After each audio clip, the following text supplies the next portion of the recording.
السلام عليكم ورحمة الله.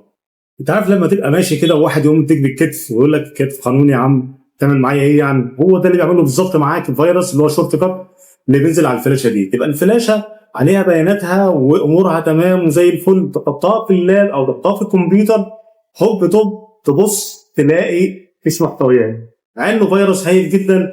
ولو اي انت فيروس يجيبه معاك، ولو من غير انت فيروس كمان، عايز اقول لك من غير انت فيروس كمان اقول لك على خطوات بسيطه هتطلع محتويات الفلاشه. ولكن هو بقى ضايق هو كده، انا هاجي لك في الراحه وفي الجاي. فخلي بالك هدي لك شويه خطوات بسيطه كده هتطلع بيها محتويات الفلاشه لغايه ما تعمل بقى ويندوز وبرامج وتعريفات وانت فيروس والحاجات ديت علشان تنتهي قصه فيروس شورت كات. تابع معايا الشرح.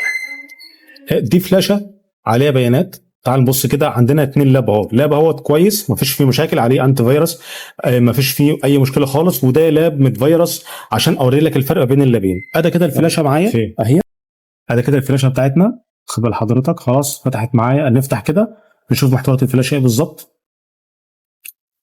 ادي كده محتوياتها اهوت، حاجات برامج اهيت وعليها حاجات فيديو وعليها حاجات برضو اي اكس اي وتعريفات، على محتويات بسيطه خالص اهيت مفيش فيها مشكله. والانت فيروس شغال اهوت معاك، الانت فيروس برضو اللي هو الكاسبر تمام مفيش مشكله.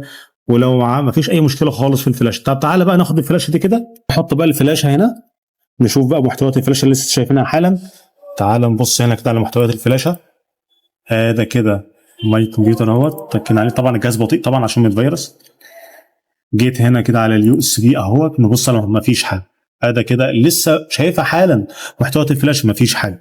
طيب عايزين نظهر بقى المحتويات ديت، لان هي ما فيش حاجه يعني، كل تاثير هي واخده مساحيات الفلاشه بس ما فيش محتويات. هاجي هنا على قائمه فيو، طبعا الكلام ده احنا هنا في ويندوز 10 فهنجيب قائمه فيو اهيت.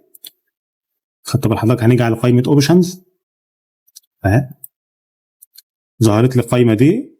هاجي قائمه فيو وهنا هختار شو هيدن فايلز اهيت، واعلم صح على الاربعه دول برضو كمان معايا اهوت. دي كمان اقول له يس عليها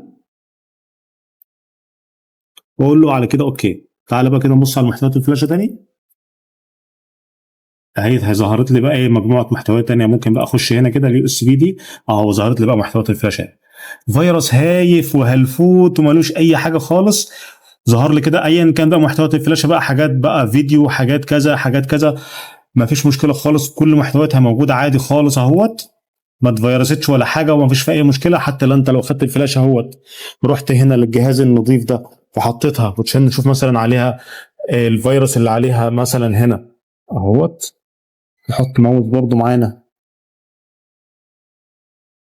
نشوف كده الفيروس اللي عليها صاب مثلا ملف اي اكس اي ولا حاجه، ولا بوظ لنا الدنيا ولا حاجه.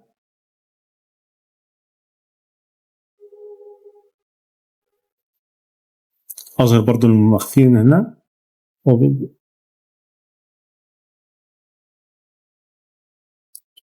طيب بالمناسبه انت كده هنا اهوت، على لو عايز تظهر المحتويات المخفيه هنا في ويندوز 11 هتجيب الاوبشنز من هنا اهو. تاني من القائمه دي كده، النقط دي هتيجي هنا في الاوبشنز تمام. في القائمه دي هتجيب فيو وهنا هتختار شو هيدن فايلز وتشيل الاربعه دول واهمهم دي طبعا، وتقول له اوكي عليه. تعالى هنا كده اهو محتويات الفلاشات ما فيش مشكله خالص.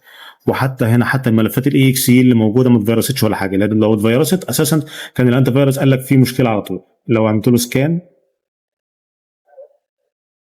ما فيش مشكله. سكان ويز مفيش مشكله خالص اهوت. ملف الاي اكس ما اتفيرسش ولا حاجه. فانت كده معاك محتويات الفلاشه هي اتظهرت معاك بس بظهور المحتويات المخفيه. اخفي ده بقى كده او الغيه ديليت، وخد دول حطهم بره كات، واعمل له بيست من هنا. ماشي، ادي كده محتويات الفلاشه تعامل بيها، تعامل معاها لغايه ما تعمل ويندوز جديد ببرامج بتعريفات وانت فيروس والحاجه بتاعته.